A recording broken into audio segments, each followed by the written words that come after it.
Smart Ideas, c'est notre rubrique consacrée aux startups éco-responsables avec Christophe Fourcault. Bonjour. Bonjour. Bienvenue, vous êtes le fondateur d'Air Booster, créé fin 2019. Avec quelle idée? C'est quoi le déclic?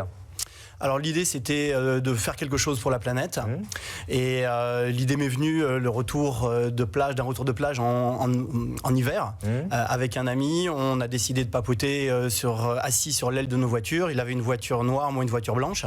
J'avais déjà déposé un brevet, j'avais une caméra thermique qui traînait. On a pris les paris de savoir lequel des deux avait nos fesses les plus au chaud. Bon, bien sûr avec la voiture noire il a gagné, mais ce qui m'a surpris c'est alors qu'il faisait que 10 degrés dehors, on a pu constater des températures jusqu'à 50 degrés.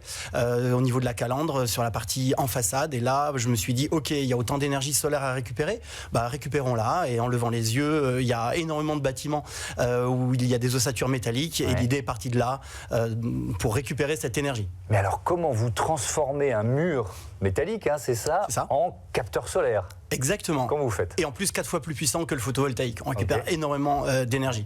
Alors en fait, tout le monde peut faire l'expérience. En faisant ses courses, si on pose la main sur la façade d'un bâtiment métallique, on va constater que la température, la plus au sud, même en plein hiver, quand il fait que 8-10 degrés dehors, ça monte jusqu'à 60 degrés. Donc ce qu'on a fait, c'est qu'on a inventé une solution qui va obliger l'air d'un bâtiment, un bâtiment professionnel, à cheminer de l'extérieur, par exemple à 10 degrés, à travers le mur de façon invisible, juste derrière la tôle, et donc pour ensuite l'insuffler dans le bâtiment. En fait, l'air froid, au contact de la tôle, va se réchauffer instantanément jusqu'à environ 50 degrés et va pouvoir être ensuite acheminé dans le bâtiment et participer à la réduction de la facture énergétique. Donc ça veut dire qu'il n'y a pas de façade à créer, c'est-à-dire la façade existe et vous insérez votre dispositif, comment ça marche? Alors il y a toujours une façade sur un bâtiment, ça peut être n'importe quelle façade. Alors il y a beaucoup de bâtiments métalliques, mais pas que, ça peut marcher sur n'importe quelle façade.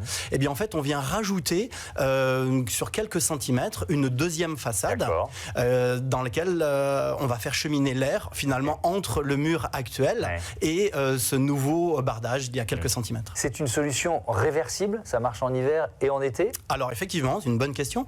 On va pouvoir chauffer de façon très conséquente l'hiver, et l'été, la nuit, on va lutter contre la canicule en faisant ce qu'on appelle du rafraîchissement nocturne. Pour faire très simple, dès que la température à l'extérieur va être inférieure à la température dans le bâtiment, ce qui se produit toutes les nuits l'été, le système va se mettre en marche et on va pouvoir rafraîchir de 5 à 6 degrés entièrement gratuitement le bâtiment. D'accord, donc c'est un moyen d'utiliser beaucoup moins de climatisation et donc beaucoup moins d'électricité. Ça a demandé combien d'années de recherche et développement, de brevets déposés? Racontez-nous un peu le cheminement. 3 brevets ont été déposés sur la solution Air Booster. J'ai la chance d'avoir une super équipe d'ingénieurs et on continue à faire de la recherche et développement. Et ça a mis 3 ans pour aboutir à une solution qui permet d'économiser jusqu'à 83% de sa facture énergétique et de son empreinte carbone. Vous parlez d'une innovation low-tech, pourquoi ? Alors parce qu'en fait c'était la volonté de départ, je suis fils d'agriculteur et j'ai toujours eu ce bon sens de faire des choses simples. Je suis pas sûr que la technologie nous sauve, même si je l'utilise et qu'il y a beaucoup de vertus à cela, mais j'ai souhaité faire une solution qui soit la plus performante possible tout en étant la moins chère possible. Et donc il a fallu se creuser la tête un petit peu et trouver effectivement résoudre cette équation avec une absence de technologie.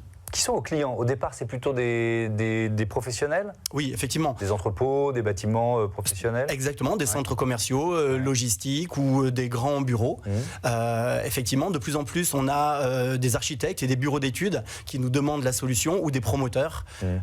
Il y a beaucoup de promoteurs en ce moment qui nous passent commande. Avec une solution, je crois, à destination du grand public que vous avez lancée, s'appelle Solar Boost. C'est le même principe? Alors, c'est exactement le même principe, mais on l'a miniaturisé. Et donc, c'est le principe de l'aérothermie, récupérer beaucoup d'énergie. Mais on a voulu faire un produit qui soit extrêmement beau. Il existe déjà des solutions qui sont très chères et pas très performantes. Nous, on a voulu rajouter une solution, on a voulu que le design, l'esthétisme et l'intégration architecturale soient présentes. C'est un panneau de 2 mètres de hauteur et 1 mètre de large, et qui est extrêmement beau, qui se met à l'extérieur sur la façade, et qui permet de récupérer gratuitement, totalement gratuitement, l'équivalent de 2 radiateurs électriques.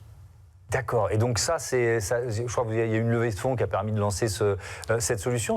C'est opérationnel, on peut le commander, si j'ose dire. Alors justement, oui, effectivement, Team for the Planet a investi donc 120 000 actionnaires, comme vous l'avez dit, qui a investi dans Airbooster, et donc qui a communiqué cette innovation il y a quelques mois. Et pour rien vous cacher, notre serveur a craché tellement on a eu de commandes.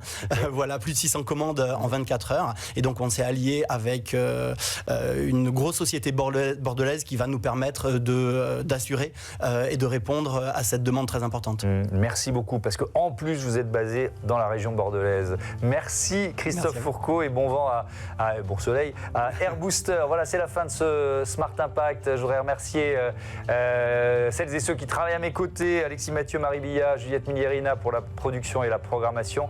Le réalisateur aujourd'hui, c'est Angèle Jean-Girard, et l'ingénieur du son, Héloïse Merlin. Belle journée. Salut.